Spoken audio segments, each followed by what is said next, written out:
Good afternoon and welcome to the Policy and Resources Committee, which is being conducted from the Chamber and remotely through Microsoft Teams. Please ensure your microphones are off, and before I begin, I will ask Councillor Angus Morrison to lead us in prayer.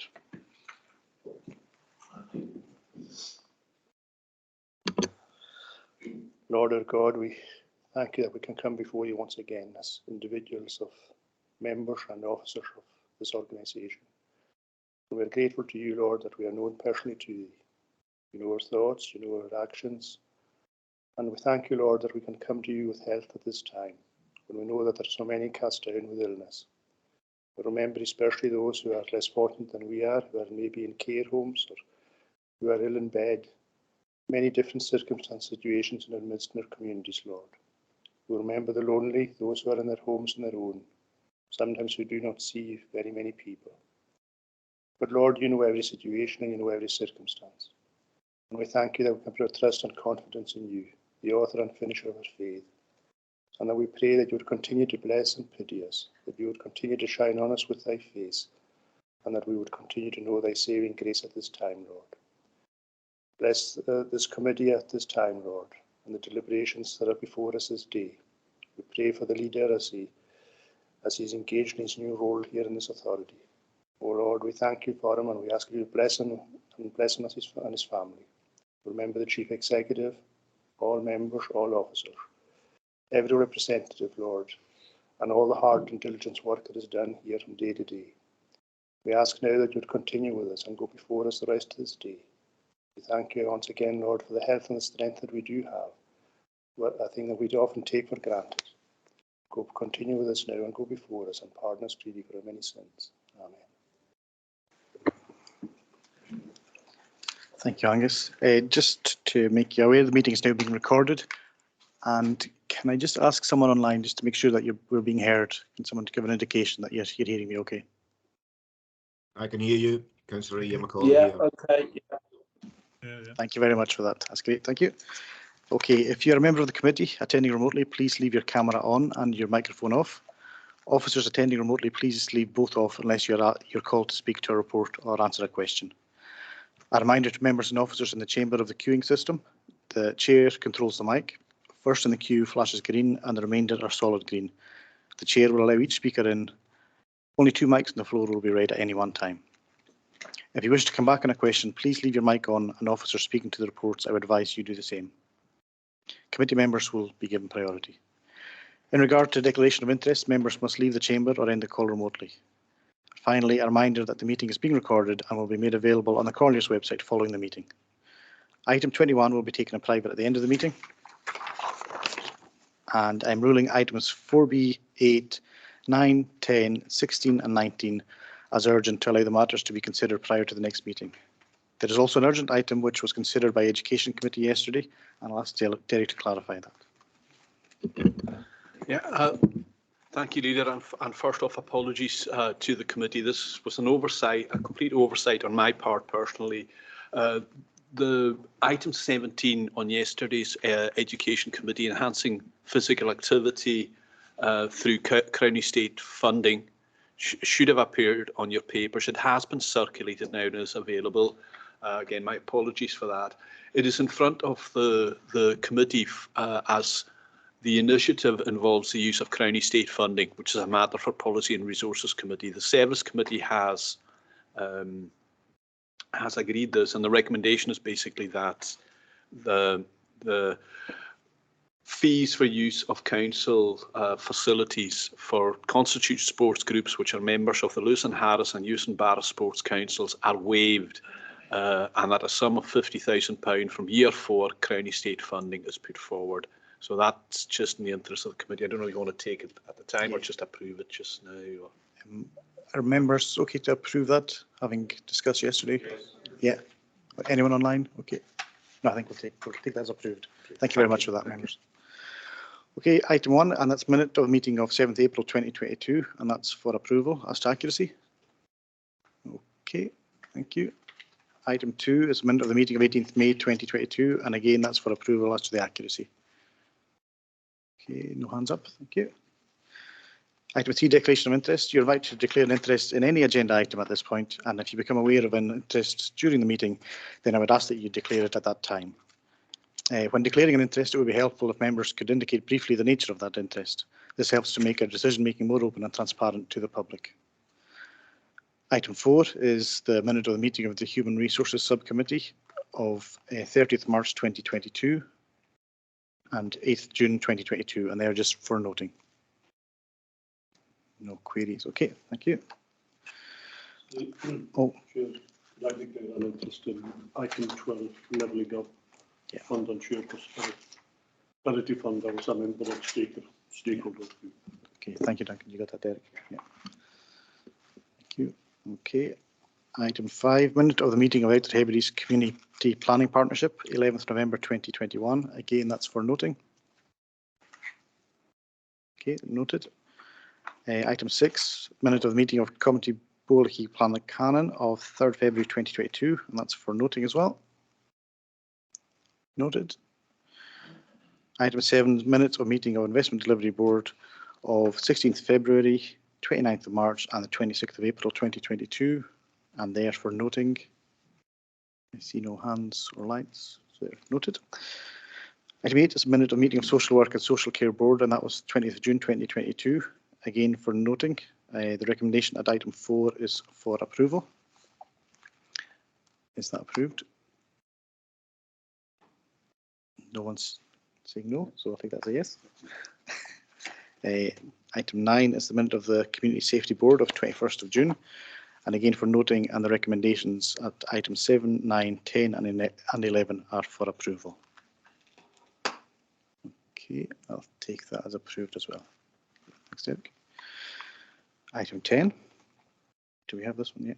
Minute of Committee Gaelic, 22nd June, and that's for noting.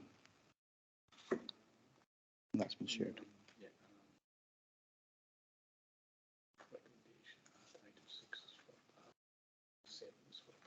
Okay, sorry.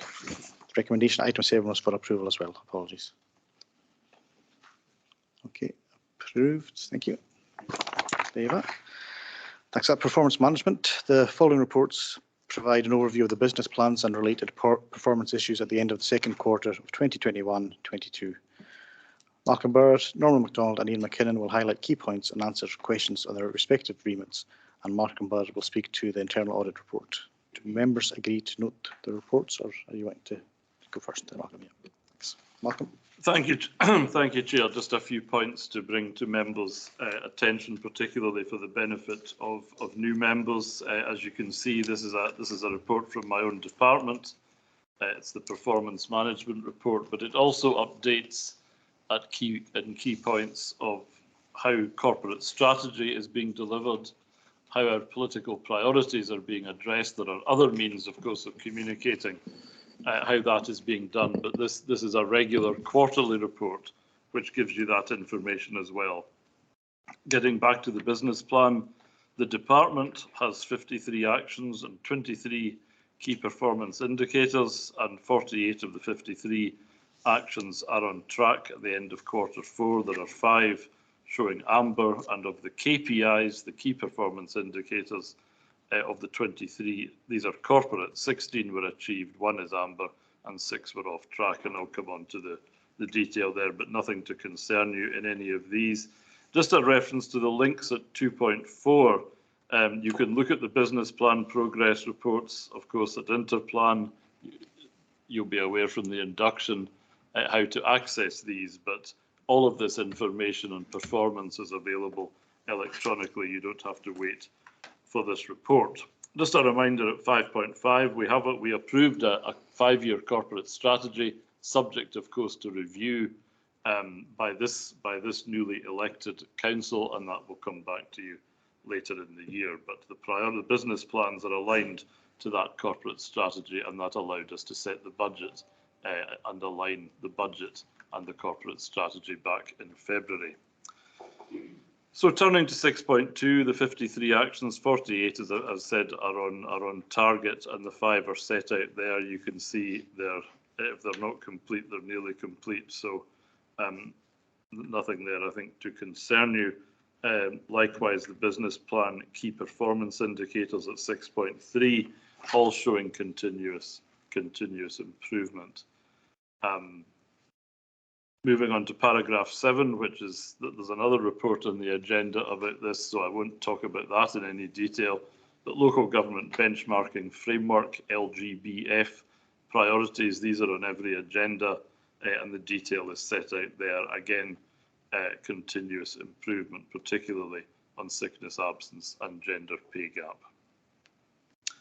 Financially, we're fine. We have an underspend of £112,000, but we're looking for, these are within tolerances, so we'll be looking for carry forwards as recommended later in the agenda. I'm obliged to point out to new members that the department's budget has decreased substantially within the last term by about 12%, and a lot of key posts have gone.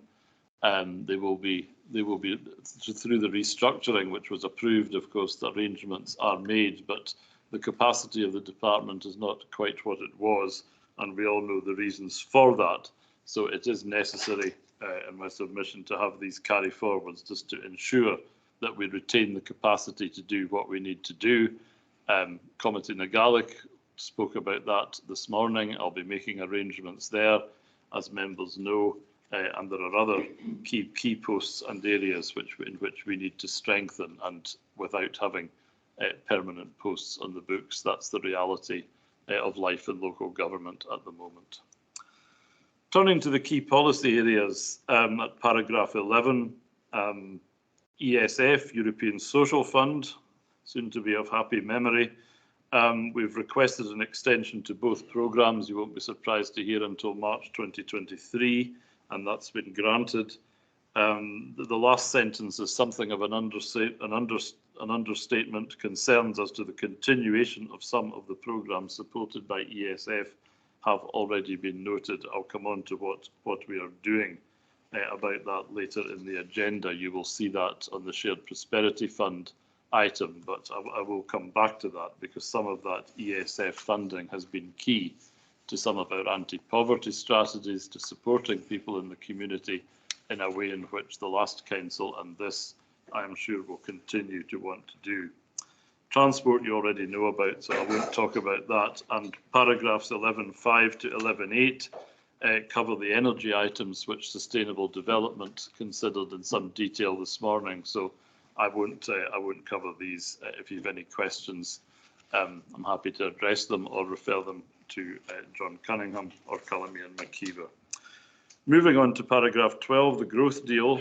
The joint committee of the three islands councils will meet this very afternoon, immediately after this meeting.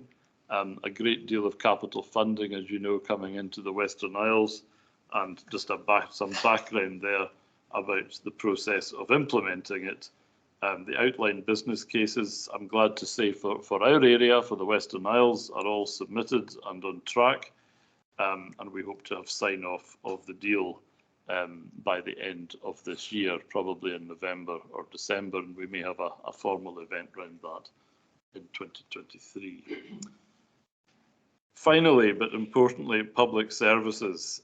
You can read that paragraph for yourselves, but I sent an email yesterday to all members just to advise or confirm that government has published the National Care Service Bill. That contains exactly what we thought it would contain, but thankfully does not go further than what we thought it would contain.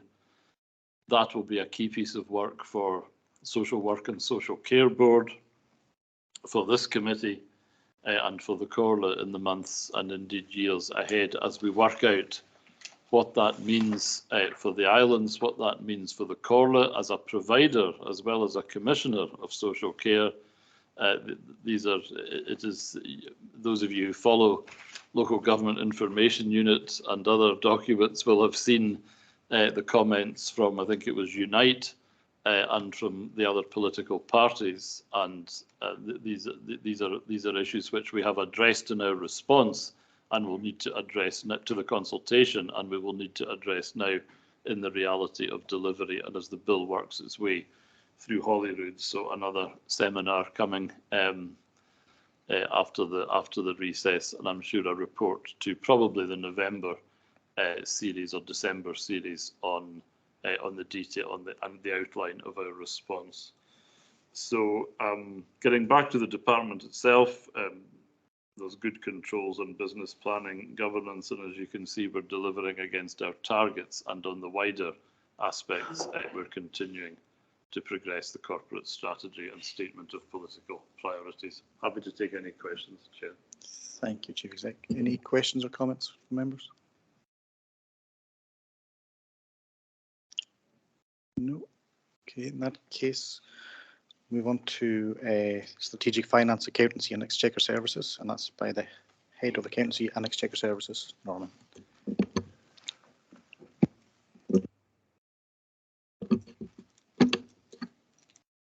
You're on. Thank you, Chair. This is a fairly standard report for Accountancy and Exchequer. Members will soon see that our business plan revolves around annual routines such as budget, accounts, quarterly reporting. So we've got very few development tasks and policy development tasks like you'll see in other reports. Having said that, there's a couple of actions that haven't progressed as planned. First of these is relating to participatory budgeting, which was being taken forward by the previous director. We have taken some elements of participatory budgeting into the budget setting process, but there is a bit of development needed on that. I've had an initial discussion with the COSLA lead on PB, and they are happy to advise and support us by way of training and things like that. So we will be taking that forward over the next period. The other action that is slightly off target is in relation to a couple of audit points on non-domestic rates reliefs and vacant properties. This has been delayed because the Revenues and Benefits team have been involved in the delivery of quite a few COVID-related support measures like the business support scheme at the beginning, self-isolation support grants, and the changes to NDR and CTR because of COVID. So that's delayed the audit point work, but we will be taking that forward over the summer. And we're hoping, as part of that, to recruit a summer student to take forward some of these tasks. These are the main points, but I'm happy to take any questions. Thank you. Any questions or comments from members? No. Okay. Thank you very much for that. Malcolm, I believe you're doing the internal audit report. Item C. Yes, thank you, Chair. This report purely concerns the performance of internal audit as a business unit. Of course, the audit work of internal audit is a matter for Audit and Scrutiny Committee. So this simply reports performance by internal audit. For your information, I've nothing to add to it. I will address at tomorrow's Audit and Scrutiny Committee comments in the conclusion about the resources available to the section, and we've been able to make some progress there, and I hope to be able to report further progress tomorrow. So unless I'm happy to take questions, Chair, but nothing to add to the report. Okay. Any questions from members? No. Okay. Thanks for that. Investment delivery, and this report is by the Director for Investment Delivery. I believe Ian's online. Should be. Can you hear me, Chair? Yeah, I can hear you, Ian. Yeah, thank you. Thanks very much indeed. Okay, so in terms of investment delivery, the key elements for reporting to the committee at the end of the 21-22 year. First of all, in terms of the management of health, safety and welfare, it's a key priority for the unit, and we make sure this is passed down and emphasised to our delivery partners through all stages of project development and delivery. And we're able to report that there have not been any reportable incidents during the last financial year. Also, the Investment Delivery Unit have not received any formal complaints in the same period. In terms of financial performance, you'll see at paragraph 8.1 that of a whole year revenue budget of £91,000, we realised a saving of £24,000, and the primary reasons for that are set out in paragraph 8.2. With regard to the four main projects that we're currently working in, I've provided a progress update for each of these, and that's included as Appendix 1 to the report. And I'm conscious that some members will not be familiar with those projects, so I'll spend a wee bit more time going through to provide some introductory background. But the first of these being the Goat Hill development, which of course is a key element of the outcomes of the review of residential care for Lewis. And as you'll see from the photographs included in the agenda, construction is ongoing, with the contractor now forecasting completion by the end of September. Unfortunately, that represents a delay of about 7 months from the original completion date, but we remain confident as much as we can be under the current circumstances with regard to the wider market conditions that this will be achieved.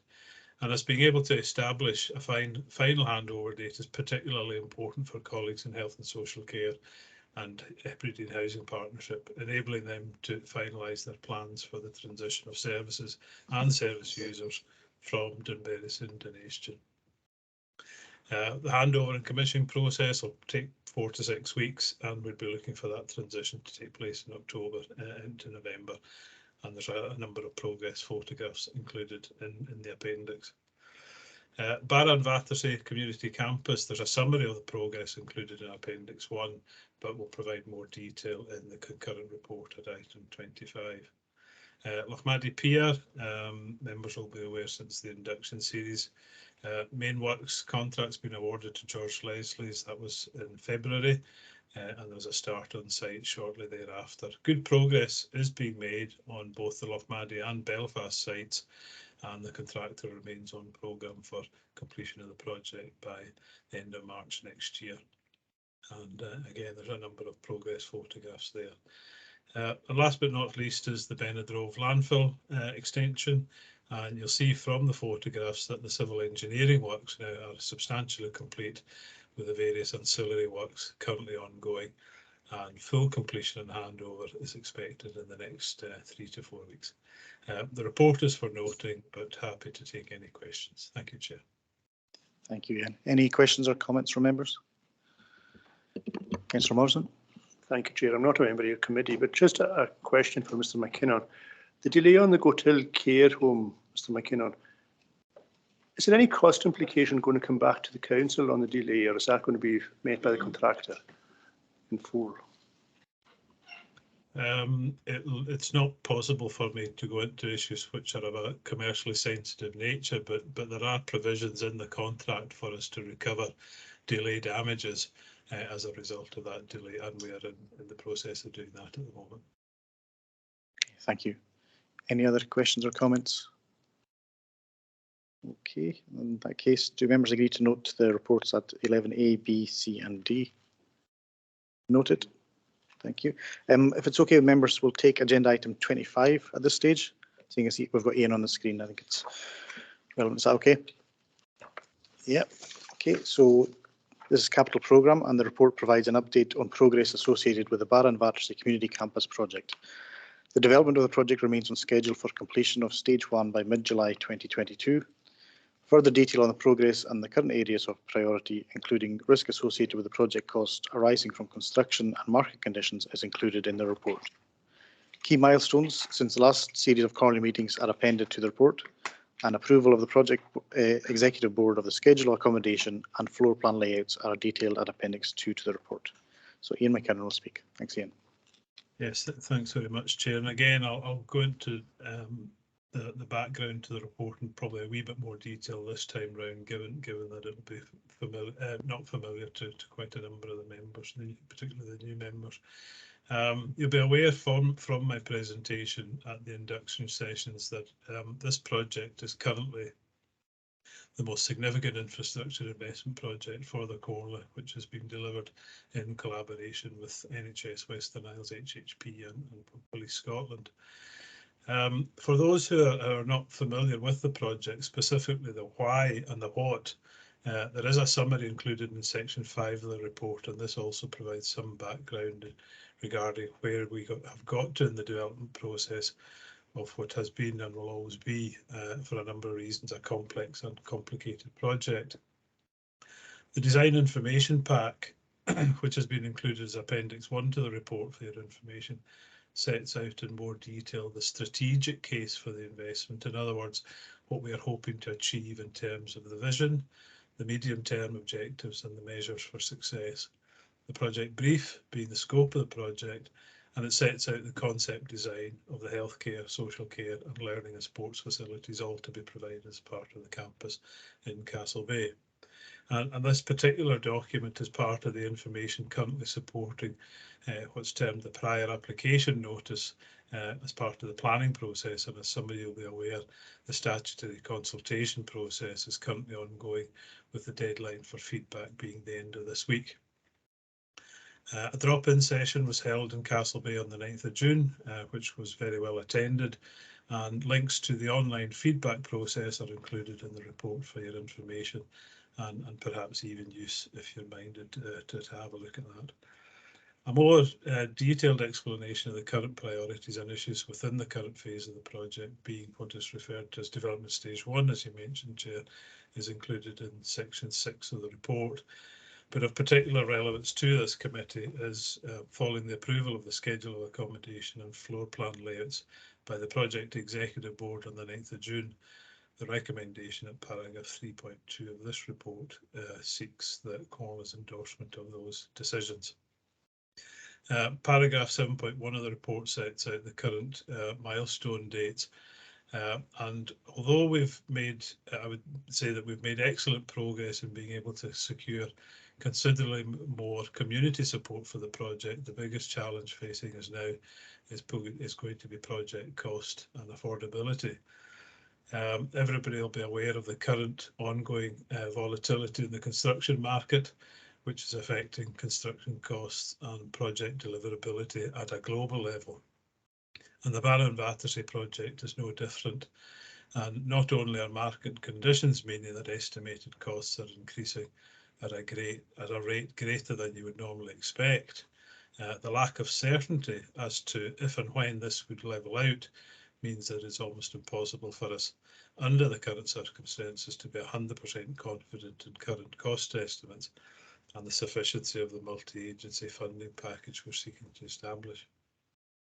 There's more detail provided in section 8 of the report, but it's fair to say that this will continue to be a major risk to the project until we're able to achieve what's termed financial close, that being the award of the construction contract, at which time cost risk would transfer to the contractor, and that's currently scheduled for the 7th of July next year.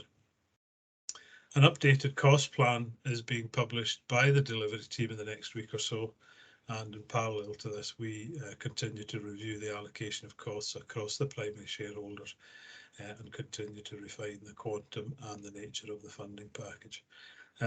Regular updates of all of these and any other emerging issues will continue to be provided to the Project Executive Board, which meets on a monthly basis, and to yourselves, primarily to yourselves in the Cornwall at each series.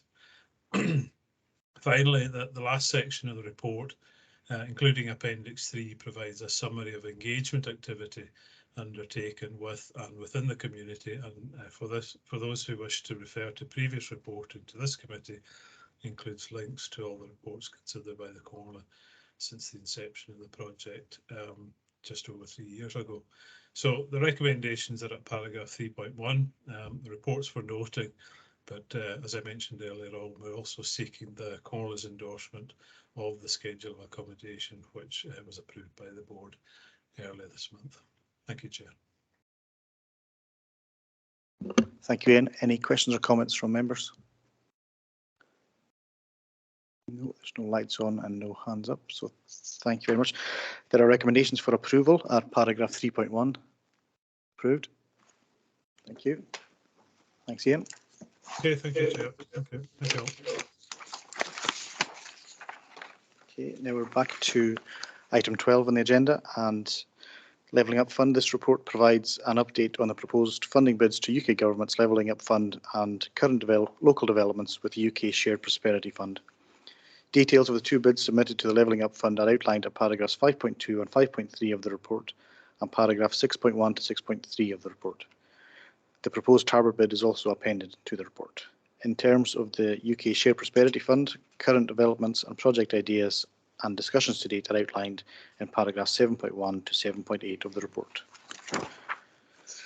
The next stage is to agree the proposals that will form the local investment plan, finalise and submit a fully costed plan within the financial parameters to UK Government by the 1st of August 2022. Is it yourself? Malcolm will speak to the report. Thank you, Chair. Apologies from Angus Murray, who is unwell today. So I will present this report, which is in my name and his, but by way of background, again, for new members, I'll just refer you to the executive summary at 2.1, because these are significant bids, as we can all see, the significant sums of money. And the Cora considered Levelling Up Fund, which came along very, very quickly, it must be said, in June and September last year. And we agreed to submit 2 bids to the fund, one under Culture and Heritage and Regeneration, around 20 million, and another transport bid up to 50 million, which is the maximum sum for which we could bid. And all that information is appended to the report. The rules set by UK Government require our Member of Parliament to endorse both bids and he must advise which of these he considers to be a priority. And of course, we are discussing with Mr. McNeill these very matters. Secondly, along came Shared Prosperity Fund. This is notionally the replacement for EU structural funds, although, as you have observed in my own report, and I'll reiterate again later on, this is in no financial sense a replacement for structural funds. But it is funding which the Cora and all local authorities in the UK are able to develop the local investment plan, so that's a good thing. The financial allocation, though, is not huge. It's 2.245 million, of which nearly 400,000 is already ring-fenced. Now, we've taken that forward. We've held 2 meetings with local stakeholders, as the Deputy Leader has outlined, to discuss the projected ideas, and I'll come back to that later in the report. Really in 2 parts, this report. Firstly, Levelling Up Fund. To state the obvious, these are substantial sums, but they're substantial sums because they're ambitious bids, and they're set out at 5.2 and at 6.1 for the Culture and Heritage and Regeneration and transport bids, respectively. You will note at 6.3 that the total estimated cost of the transport bid is slightly over the 50 million, and if we need to reduce it, there's a means given there of doing so. Needless to say, it is unlikely, we have to accept that a full award will be made. We will have to see what comes and do it, and that will come back to you through the process. So moving on to Shared Prosperity Fund, this is also part of the Levelling Up agenda, but it's not part of the Levelling Up Fund. And an allocation, as I've said, of 2.245 million has been made to the Western Isles, of which 400,000 is roughly ring-fenced. 7.4, please note my comments there. SPF, Shared Prosperity Fund, does not represent a significant investment, welcome though it is, over a 2 to 3 year period, and it is certainly not comparable to previous EU funding regimes. But it is for the local authority to lead, and it doesn't require match funding, which in times of financial stringency is actually welcome, albeit for the wrong reasons. So 7.7, these are at present, it is these project proposals which we are looking at. I won't read them out to you, but it brings me back to my point earlier about structural funds, and particularly the European Social Fund funding, ESF, which supports a number, let's just say, of key measures to support the more vulnerable in the community, absolute support, absolutely necessary services for individuals and families. And I look there particularly to community transport and to financial inclusion. We have no means as a local authority of continuing these vital financial inclusion posts, for example, beyond the end of ESF unless we use funds like this. And I don't need to say to you it would be a strange time to end support for financial inclusion advice, given the cost of living pressures affecting everyone in the community. Other councils, just by way of comparison, other councils are simply adding this to other programmes.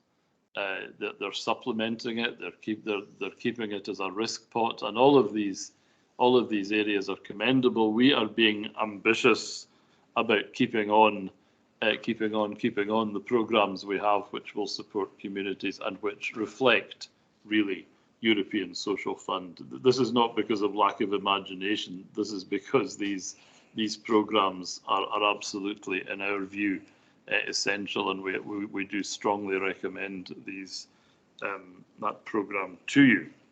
So to turn back to the recommendations, you might have thought, goodness sake, there's a lot of delegation being sought here. 3.1a is really, that's just to authorise submission of the bid. That's already decided and through the chamber. But we have to make a submission to SPF. We have to put our plan in by 1st of August, which isn't the easiest time for decision making. So I am seeking authority together with the Director for Communities to coordinate the development and submission of the Shared Prosperity Fund plan. We will, of course, I'll keep in touch with you on that through the members' updates or through direct email. But getting back to 7.7, that is what we're intending to do, and I think the reasons for that are clear. So happy to take questions, Chair, but I commend these recommendations to you. Thank you very much. Do members have any questions or comments? Councillor Fulton. Yeah, thank you, Chair.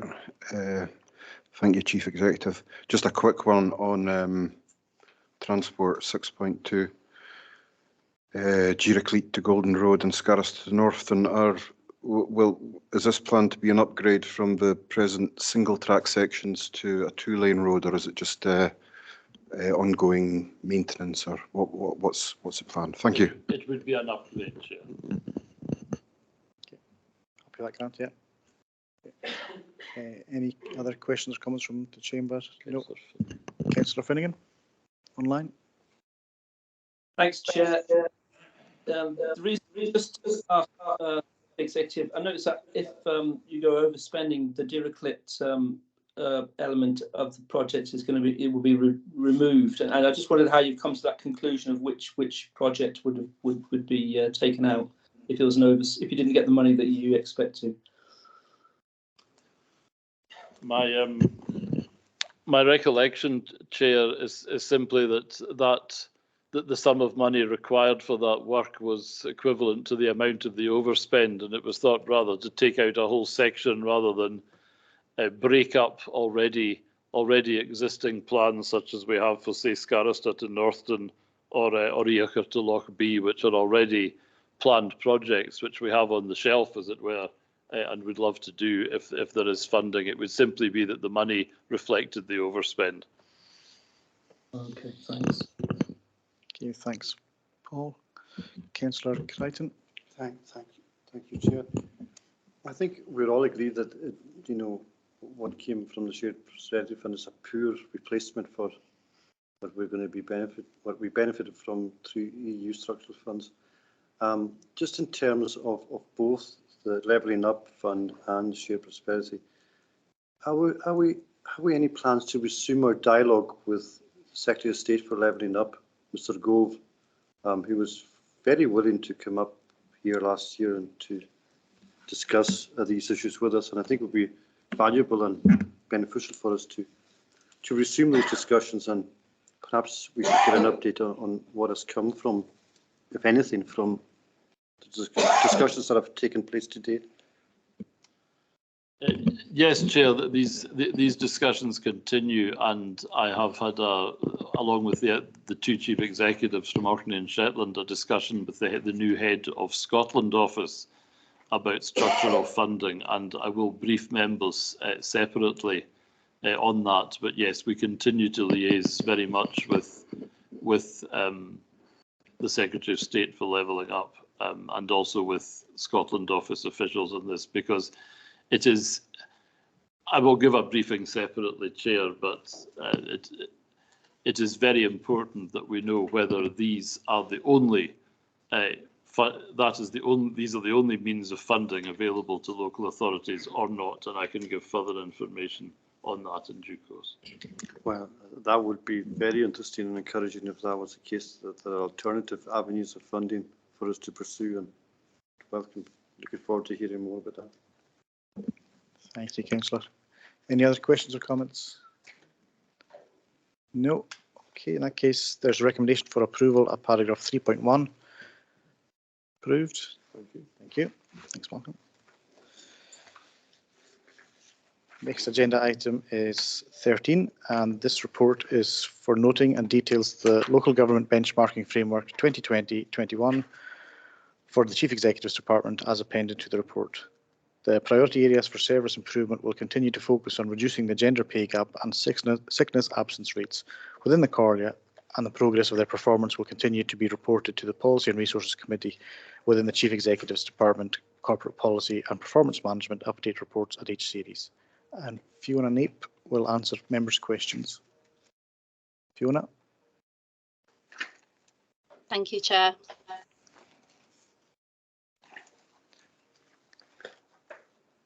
Any questions or comments from members? No. Oh, Mr. Barr. Simply for the committee's information, Chair, I mean, these link to the performance report, and I hope the graphs are helpful. They're certainly helpful to me because they show that our performance is, to say the least, respectable, if not often more. More to be done, of course, but on sickness absence, I always ask members to bear in mind, and this is not an excuse for anything, but our sickness absence rates will always be higher because we employ everyone directly who just about to discharges their services. We don't outsource health and social care or nursery education, and these are areas, or even much in way of cleansing services, and these are areas inevitably, just from what I might call wear and tear, sickness absence rates are higher. So we will always be at the upper end. I make no apology for that, but the point is it going in the right direction and is it being managed? Okay, thank you. Just a personal observation, I think the graphs and the data is really easy to read, and the narrative behind them is really useful. So, Councillor Murray. I think, Chair, given the publicity given to this authority of a negative variety before the last council elections, it's interesting to note the percentage of the highest paid 5% of employees who are women is favourable. So while women perhaps were not able to be elected members because of other commitments, it doesn't suggest that we are in any way incapable of serving our community. Absolutely. Thank you very much for that. Okay, do members agree to note the report? Agreed. Thank you. 14. This report details the local government benchmarking framework results for 2020-2021 for strategic finance, accountancy and exchequer services to recommend approval of the priority areas chosen for service improvement as appended to the report. The strategic finance, accountancy and exchequer service section has responsibility to report on 4 corporate SPIs and 5 SPIs within financial sustainability. Norman MacDonald will answer members' questions. Are there any questions? No. Okay, thank you. There's recommendation for approval at paragraph 3.1. Approved. Thank you, Norman. 15. This report provides an update on implementation of the Local Code of Corporate Governance Action Plan and seek currently approval of the Code of Corporate Governance and Action Plan 2022-23. A progress narrative on the Action Plan 2021-22 has been attached at Appendix 2. The Action Plan for 22-23 is detailed at Appendix 3 of the report. It retains the themes of customer service and business continuity, but also includes a new theme for community engagement. The update ensures that the actions take account of progress to date and the requirement for continuous improvement. And is it yourself, Malcolm? Yeah, Malcolm will speak to the report. Thank you, Chair. You will start to hear from other people soon, I assure you. My thanks, first of all, to Norma Skinner, who's prepared most of this report. But I want to commend it to you, first of all, as I will tomorrow at Audit and Scrutiny Committee. This is a superb database for you all as members, and indeed your constituents. If you want to know the source documents for anything about governance of the Corla and the links thereto, it's all here. So it's a very good summary of the corporate governance framework. And we call it the local code because there's a legal requirement to put in place proper arrangements for the governance of our affairs. That, of course, is audited externally by Audit Scotland, usually very favourably. But this brings it all together. There are a few action points in Appendix 2. Some of them are ongoing, but they are genuinely ongoing, and others have been addressed. So it's about legal duties. They're all set out here. I mean, I'm happy to take any questions, but perhaps on this one, it's sometimes best to follow up any questions members have when they've had a look at the documents. But as you've said, Chair, a new standard on community engagement, which I'm very keen to have in place, because now that the pandemic as well, it's not over, but we are able to meet and transact business in a more usual way, and really looking forward to delivering against that standard. And I know that applies to both members and officers alike. Yeah. Happy to take questions. Okay, thank you. I don't see any lights on, but I think your advice of coming, after you've had a chance to look at it makes sense. So in that case, recommendation for approval at 3.1 approved. Thank you. 16. This report seeks nominations for the positions of Youth Champion for Lewis and Harris and a Youth Champion for USDunbarra.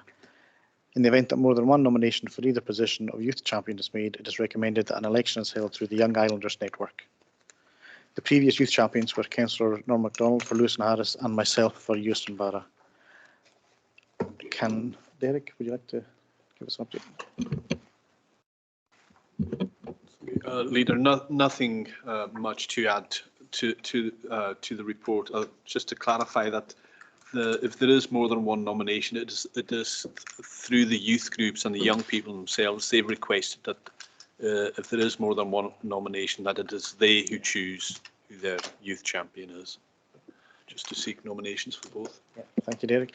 Yeah, like I say, I was the youth champion last term, and it was really interesting to meet with the young people and hear their points of view. I would like to. Oh, sorry, convener. Oh, sorry, I was going to come in, Leader, and say just propose Mustafa for USDunbarra, Councillor Mustafa, and just propose Councillor Norrie T. MacDonald for Lewis and Harris. Thank you. Do you have a seconder? Acceptable to people? Councillor Crichton seconds that. Any other nominations? No further nominations? Okay, thank you very much, Mustafa and Norrie. Norrie really enjoyed it last term as well. He was very active in coming to the meeting, so I think that'd be good. Good appointments. It's the only time you see youth in front of my name. Thanks, guys. Okay, finance and policy, and item 17. This report is for noting and provides an update on the Corrier's treasury activities for 2021-22. The management and operation of the loans fund in 2021-22 generated a saving of 138,000 compared to budget, and the savings resulted from the use of internal resources to fund capital expenditure and loan maturities in lieu of borrowing and slippage in the capital programme estimated expenditure to date. Norman will answer any questions. Norman. Thank you, Chair. I don't particularly have anything to add about the report itself, just to say that in line with previous years, we will be inviting our Treasury Advisor, Charlene Close, to a presentation to members, maybe during the September-October series, and they will explain basically what's in the report here. So Thank you very much. Any questions or comments at this stage? I think that update in September will be useful. So that's for noting. Thank you. Item 18. This report is for noting and provides an update of capital expenditure for the year ended 31st March 2022. The appendix to the report shows the detail at project level on progress of the delivery of the programme. And again, Norman will speak. Norman. thank you, Chair. The detail of the spend on individual projects is included in the appendix, so I don't intend to go through that. Just a couple of main points to highlight. The current programme is already overcommitted by about £10 million due to the reduction in the capital grant since the beginning of the programme. The programme was based on a capital grant of about £8 million a year. Next year, we're down to about £5.6 million. So obviously, this is having an impact on what we can do. This was recognised around 2020, and the previous director put a funding package in place using potential borrowing to bridge the gap. The settlement for next year, as I said, giving us an indicative capital grant of £5.6 million. So when we're developing the new capital programme after the summer, that will be based on a sum of about between 25 to 30,000, which not thousand, million. I might get there. Which is disappointing, obviously, when you bear in mind all the aspirations that services have on projects. As for the current programme, we will probably benefit from individual initiatives by the government. That seems to be the way they're going. Pots of money for different priorities for themselves, like the Bridge Fund, which we benefited greatly from. The only problem with that, while the money is welcome, it does sort of take away the prioritisation of projects from yourselves. The corporate management team are currently throwing up a list of aspirational projects from the different services, and this will be brought back to committee later in the year while we develop the programme. So happy to take any questions. Thank you. Yeah, I think you're right. Aspirational is we need to be setting our targets. And unfortunately, with the ever-decreasing pot, it's making it more and more difficult, and things that we'd like to put extra money towards, we're just not able to do as much as we'd like to. So thanks for that. Any questions or comments from members? No. Okay. In that case, reports for noting. So thank you. Thanks, Norman. And it's yourself again. 19. This report details the coroner's revenue outturn for 2021-22. And sought approval for departmental carry forwards. Summary of the quarterly outturn, which shows an indicative unaudited surplus of 3.9 million, is given in Appendix A. All departments have outturned within their tolerances after taking account of specific carry forwards as detailed in Appendix C. Appendix B provides details of the coroner reserves, including those committed for specific purposes. At 31st of March 2022, there were 4 million of reserves available to assist with the forward budget strategy, after allowing for the policy of holding a minimum of 3.5 million in reserve. And again, Norman will speak to the report. Thank you, Chair. There's a lot of detail in the report from services about their own budgetary performances, but I won't go into that in any great detail, apart from the carry forward element of it.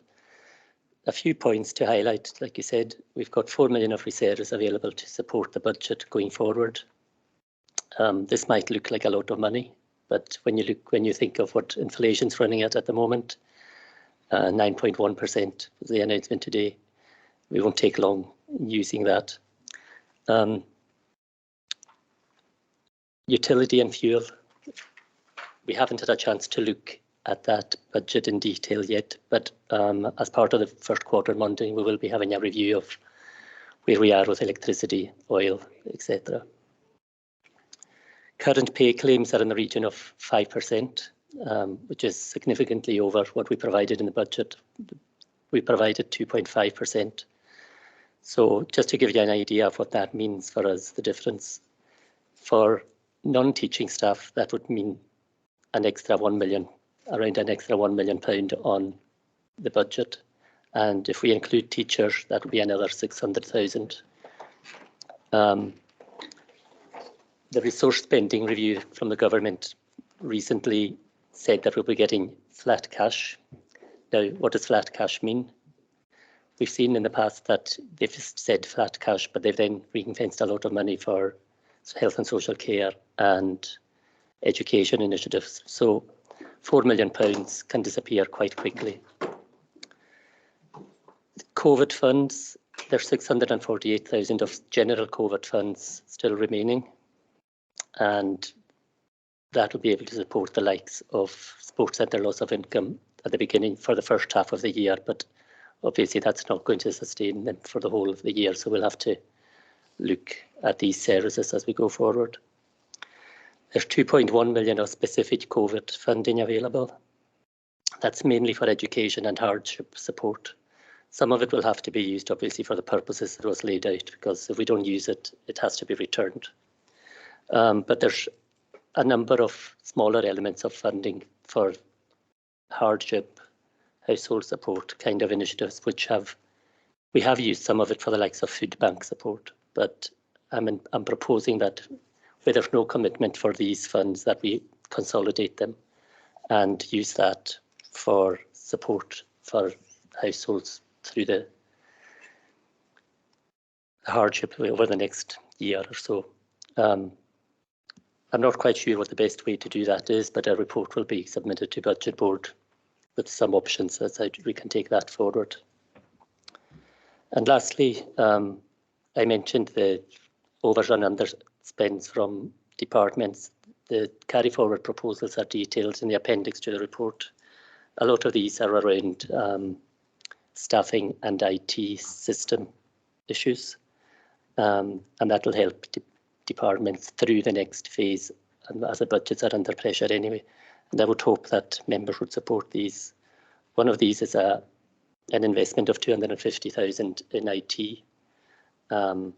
including the telephone system. So when we look at the capital programme and the lack of opportunity for investment, I think this is a good use of the underspend. So happy to take any questions. Thanks very much. Chief Executive, would you like to come in? Just very briefly, Chair. I mean, Mr. MacDonald has really said it all, but I can only commend the approach which the previous two terms of the Corla have adopted to our financial management. I mean, to hear that we have £3.9 million, now that is in a context of inflation, of increasing costs, of COSLA wishing to make a pay offer comparable to that being made to other public sector workers. That is not a lot of money. But without that cushion, you would not really have any policy choices at all. And indeed, we would be, to put it mildly, retrenching. We would be cutting services. We would be reducing numbers. I won't hide that it concerns me that the presumption of the resource spending review seems to be that public sector transformation, which really means a reduction in the number of public sector jobs, there may be better paid jobs, but there will be fewer of them, is a solution. Local government has already gone through that process. This council would not be here doing what it does if with 17% or whatever it is less budget than 12 years ago, and with around 300 full-time equivalent employees fewer. If we hadn't transformed, retrenched, reviewed, reset, call it what you will, I sometimes think it's a bit of a miracle we're still doing what we're doing. But the point is, local government, particularly in these islands, has gone through that process. It's not for me to talk about other parts of the public sector, but their budgets have not been reduced to the same extent. And so that's one concern. That's one point. We are not starting on a level playing field, if that is the assumption.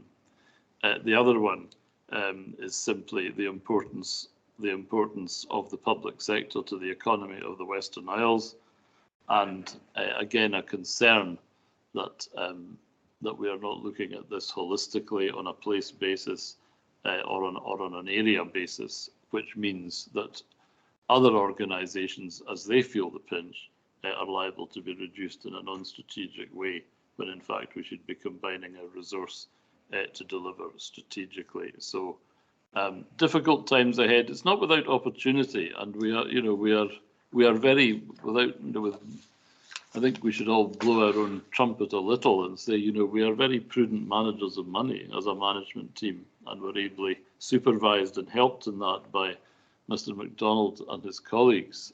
We are prudent managers, and our aim is to provide such policy choice and the funds for that policy choice as we can at the end of each year. That's our role as officers, as well as doing our jobs.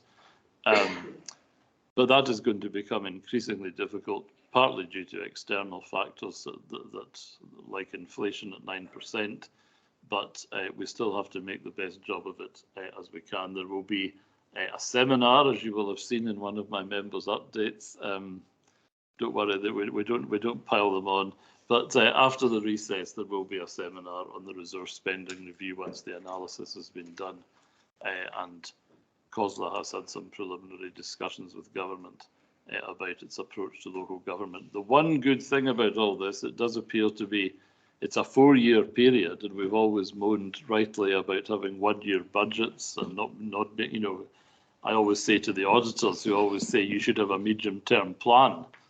And I say, of course, I should have a medium-term plan, but what would I put in it when we're on 1-year budgets beyond what is my reasonable estimate of what's happening? So we can now move to a medium-term financial plan. I hope that the figures come along with that. I think there's a feeling that we might get figures for 2 years, not the 4. But with that detail, of course, we can really begin to plan. So coming back to the Chamber in seminar form, and then, of course, to Policy and Resources Committee in due course. Thank you, Chair. Thank you, Chief Exec. Yeah, I think all members would agree having policy options is one of the reasons we stood, so that we can actually influence what happens. And finances are holding us back. It's not the best situation to be in, and especially when it's reducing. So can I take any questions or comments from members?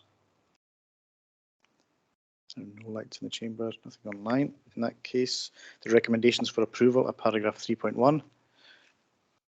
Approved. Thank you. Thank you, Norman. Item 20, write-off debts. This report recommends that a number of irrecoverable debts totalling £85,258.98 in respect of council tax, sundry debts and housing benefit overpayments be written off. The report states that every effort has been made to recover the debts due, and write-off recommendations are made only when all recovery routes have been exhausted. Norman will give us an update in this report. Norman. Thank you, Chair. I've got nothing really to add to the report. You can't really give the details of any of these dates. I mean, we have done everything we can to try and recover it. As you can see from the list, some of the dates are quite old. So some of them will be time barred. Some of them will be unable to trace the people. Some of them will have no estate.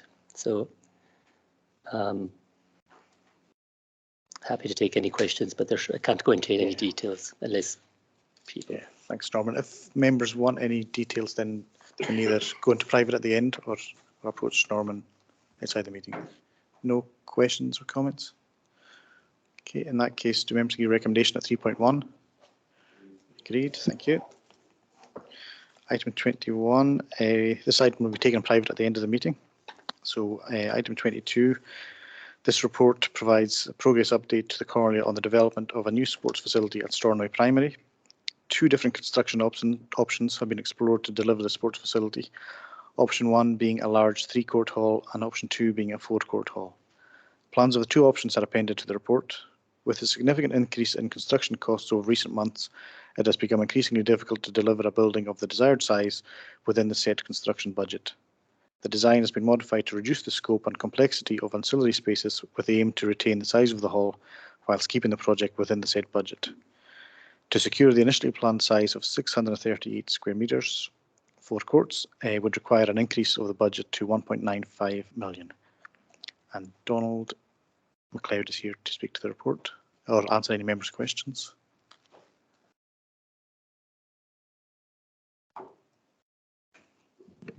Donald. Yes, thank you, Chair.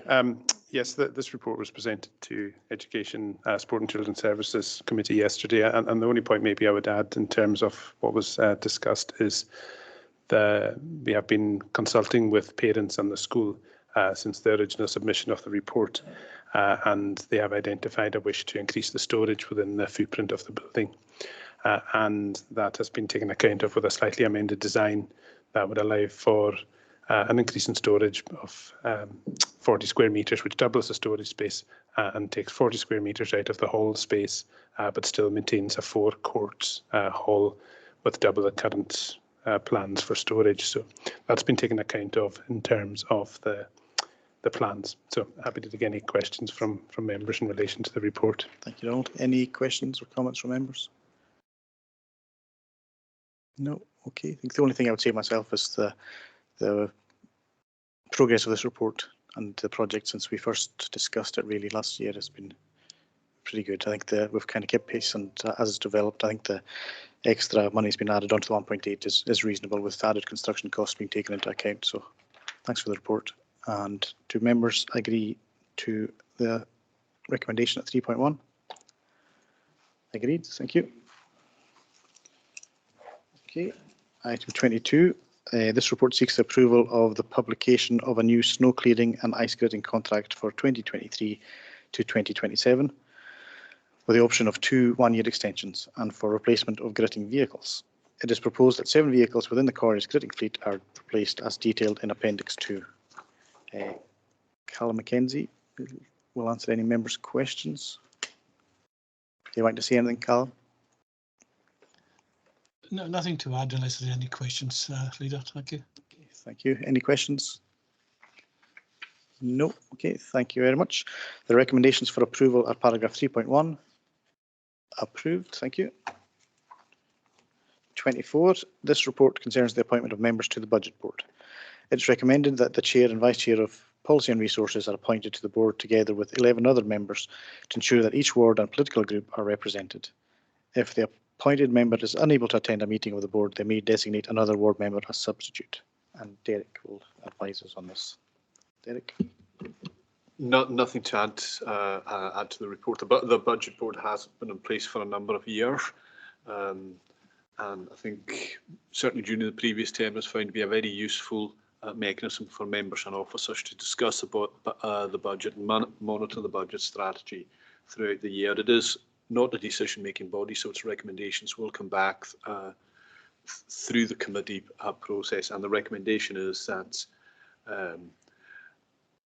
in addition to the leader and deputy leader, there is a representative from each of the core wards, which also reflects a political balance within the council. And in the event that any member within a ward is unable to attend a meeting, that they can appoint a substitute directly. Okay, so are we looking for nominations? Okay, we're looking for nominations at the moment. So we'll start Ward 1. Kenneth, are you online? Yes. Yeah, I'm here. Sorry. Would you like to take the Ward 1 position on the Budget Board, or would you like to leave it until your colleague is? I'll leave it till my colleague comes because I'm on quite a few things already. Yeah, we'll leave that to be decided. Thank you. Ward 2. We can allocate Yeah. to the Yeah, we can allocate that to the new member once they're in post. Ward 2, I would nominate Councillor Susan Thompson. Yep. Ward 3. Councillor Rushden Robertson. Okay, and Ward 4. Grant or Paul. Grant is not catching my eye, so I'm assuming he's wanting to leave it to Paul. Paul, would you be willing to take that slot?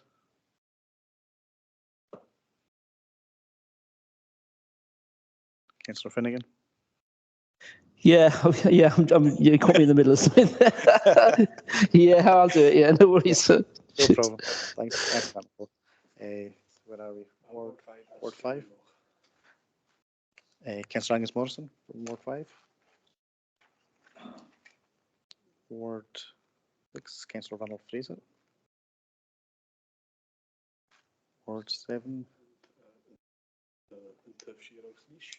Tufshira's niche. Have we got any members willing to go on the budget board from Ward 7? Convener? Yeah. Convener? Anyone else? Okay. Ward 8. Lochatua. Who am I looking for? Any in here? No. Yeah. So we've got Councillor Crichton, McLean and Johnny McKeever. I don't know if any of you are online and willing to step into the breach. Yeah, okay, we'll put Don Crichton forward. Thank you. And we're at Ward 9. Oh, should we ask him, seeing as he's come back in?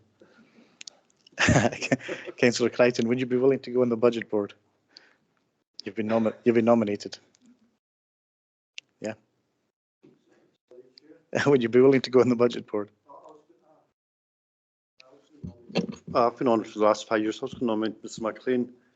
In his absence, I don't think he's here though. Is he online? No. Okay, well, we'll nominate him in his absence. And he'll come back to you if he's not happy. Okay, so we're in Ward 9, Stornoway North. Any volunteers from Stornoway North to be on the budget board? How are we for the political balance?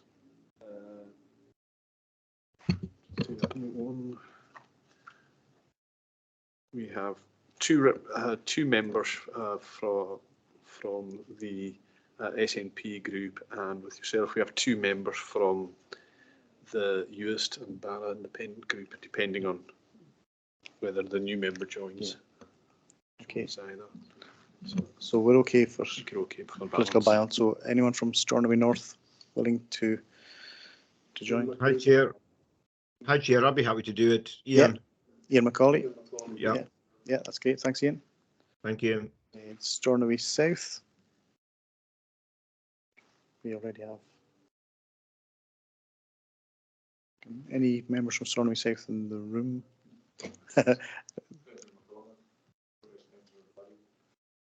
Yeah, Councillor McCormick is willing, I believe. Yeah. Yeah, Councillor McCormick. And last but not least, Skieran Rua, Ward 11. We have Nadia Finlay. Yeah, myself and Finlay had extensive discussions about this, and Finlay called tail, so it's me. Very good. So Councillor MacDonald. Okay, so we have someone from every ward. So thanks very much for volunteering your positions there, guys. Thank you. So just in terms of finalising the report, do members agree recommendation at 3.1? Agreed. Thank you. 25 has been done. So item 26. This report seeks approval of the climate change strategy to go to public consultation. A draft climate change strategy appended to the report has been developed to provide strategic direction on climate change and ensure that statutory obligations on mitigation and adaptation are met. And Anna Hume, I hope, is online. Yeah, Anna. Is there anything you'd like to say to the report? Yeah. Yeah, nothing really further to add. The climate change strategy has been drafted to ensure we meet the strengthened public sector climate change reporting duties which come into effect this year. We're hoping to take the strategy to public consultation over the summer if approved by the committee, with the aim of then having a revised strategy to take to the September committee series. Happy to take any questions. Thank you, Anna. Yeah, I think it'll be a really important document to get in place. Any questions or comments from members? No. Okay, in that case, do we agree recommendation? Agreed. Thank you. Item 27, human resources. This report is for noting and provides details of the progress made to date to address matters raised by the workforce ahead of further analysis and action in respect of the recruitment and retention survey. The results of the survey highlighted areas and levels of employee satisfaction across a range of factors. The associated consultation process undertaken by the Care at Home senior management team highlighted similar issues with regard to remuneration matters and operational practices. And I believe Marianne McKeever. Okay, thank you. Councillor Robertson's declaring an interest. And there's a samba session at the back of the chambers. Fantastic. Thank you, Christian. Marianne McKeever, are you online?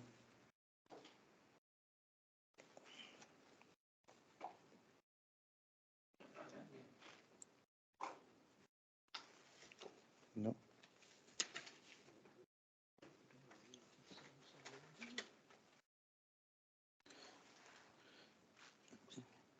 Jack. Jack, would you be willing to answer questions on this? Should members have any? Jack Libby. I will give my best shot, Leader. Thank you. Any questions or comments? There we go. Councillor Thompson. Just to declare an interest. Oh, declaring an interest. My husband works in home care. Yeah, I don't think we have any other questions, so I think you're okay to stay, Susan. Yeah, there are no other questions or comments as far as I can see. Chair, this is an interim report. Yeah. So yeah. There'll be further opportunities for this committee and the Social Work and Social Care Board to consider these matters. Okay, thank you. Yeah, so interim report. I don't know if you caught that on mic. So thanks, Jack. You got away with that one. Okay. Next up, item 28, and this report seeks the appointment of 4 elected members to the Employee Joint Consultative Committee. The Chair of Policy and Resources is an ex officio member of the committee. There's no constitutional requirement for that these members be members of the Policy and Resources Committee, though. So, Derek, if you'd like to just take us through that, that would be good. Again, the role of the members on the Local Government Employee Joint Consultative Committee is to represent the CORL's position in relation to the negotiation of terms and conditions and other service matters with the representatives from the recognised trade unions. So just seeking 4 elected members to serve on the committee. Okay, thank you. Okay, can we get some nominations, please? Councillor Crichton. Nominate Mr. McInnes. Yeah, I'll second that. I think the convener served on this before as well. Would you like to nominate the convener? Yeah. Oh, yeah, I'll second the convener. That's 2.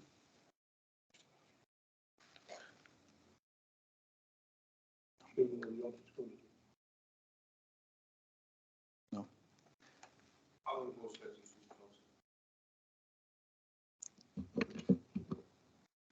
Would it not be inappropriate given that my husband works for? Oh no, this is for joint. JCC.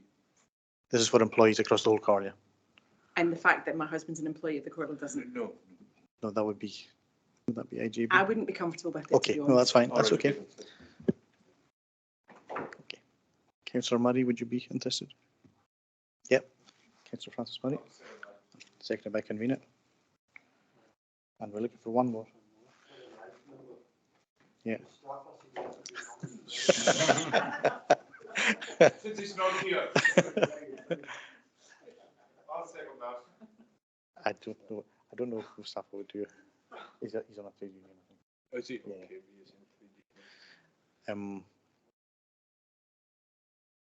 Yeah.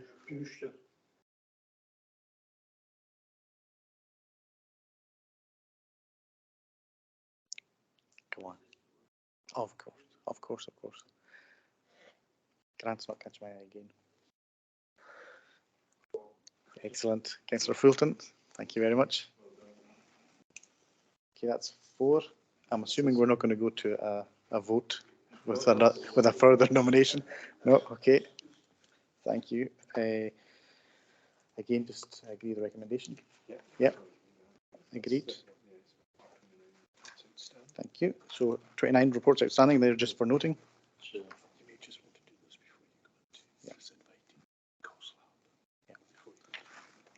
Yeah.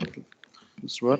Chair, just on item 1 there, which looks like it's been outstanding for a long time, that the reference there to operation of meeting arrangements referred to the interim arrangements we put in place for hybrid and in the chamber once the COVID restrictions were eased in, I think, September 2021. So I think that is probably now superseded, but we will, perhaps after 6 months of operation of this term, do a review of how well the hybrid versus in chamber arrangements are working, just to see what, and also which meetings we should be saying really should be Teams only. Those will be few, but there will be some, I think, where it wouldn't be necessary for members to attend in person and incur the expense that follows from that. So if that one could come off, but we will review after a few months of operation and see how things are working, and we will of course consult you on that. Councillor Crichton.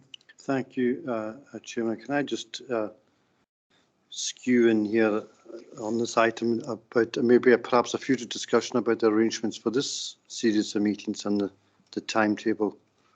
I think that requires a bit of discussion as well. Yeah. Yes, Chair, happy with that. We did discuss in March when we reviewed the constitutional documents. We noted that with one committee fewer, it would be possible to hold not just the service committees in week one, but also the two corporate committees, Audit and Scrutiny and Policy and Resources Committee, and that's what we're doing. And the advantage of doing that is obvious.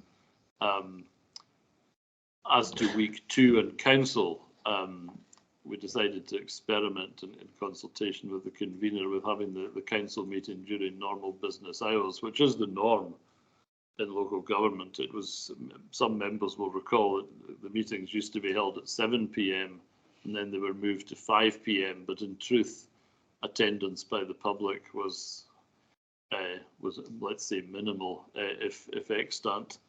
And now that meetings are live streamed and are available immediately, I suspect that's not going to change. One advantage is it does allow Euston Borough members an extra day at home. They don't require to stay just for an evening meeting on council day, which is an added advantage.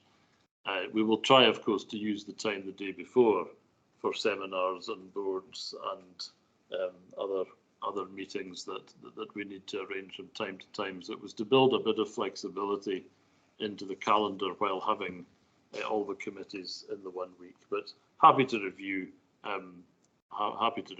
with members' comments, and again we'll include that as part of this report. I'll be grateful for that, because I think the 10 o'clock start makes it very difficult for people who are working, and you know, in terms of the public participation, I know we shouldn't be changing the times just because they're not bothering to turn up. We should be using every opportunity to provide access to these meetings anyway. And I do recall when the change was made to the 7 p.m. to the 5 p.m. in my first term, I think there was a discussion and some consultation with members around that. So I think I welcome the opportunity for a review of the timing and some discussion around that and consultation. Yeah, thank you. I think we can take that forward. Yeah, that's no problem.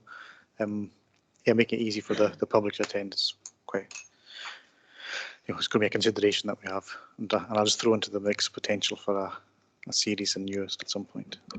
Convener. Thanks, Leader. Can we maybe put it on the agenda for the call meeting next week about? Could we? Times for meetings and so. Or do we want to leave it? I would like to take views from, from members and indeed officers. Okay. I think just to inform the debate. So if you could leave that for a series, series until we see what this series is a bit different because it's the first, and there's lots of extra meetings to appoint people, and it hasn't settled down yet. No. So, but we'll I'll invite views, and then we'll run it for another series, and then review it. I think if members are happy with that. Yeah, I think the fact that we had the boards. Yeah. Yes, Angus. Angus, can you? Angus, there you go. Could we check the online members are hearing? I just had a text from my colleague in the ward saying he's not able to hear. All right. Are we hearing online? Okay. Yes, I'm hearing okay. Yeah, I can hear fine. Yeah. I heard everything here. Yeah. It's Councillor Robbie McKenzie, I think it was. I am fine. Are you all right now, Robbie? Yeah. Fine now. Okay. Technical glitch. Okay, yeah, I was just saying, I think the fact that we had the boards and getting people in place before the summer recess probably, yeah, so it's been very busy, so I appreciate your time and forbearance over the last couple of days. Okay, so before moving to private, I just want to say that COSLA have appointed their president and vice president. The vice president is from the Orkney Islands Council. I believe it would be beneficial for us to have early engagement with them, and I would propose that the coroner issue an invitation to the president and the vice president to meet with elected members. And do members agree for us to issue that invitation? Yeah, agreed. Thank you. Okay, now we're moving into private, I believe.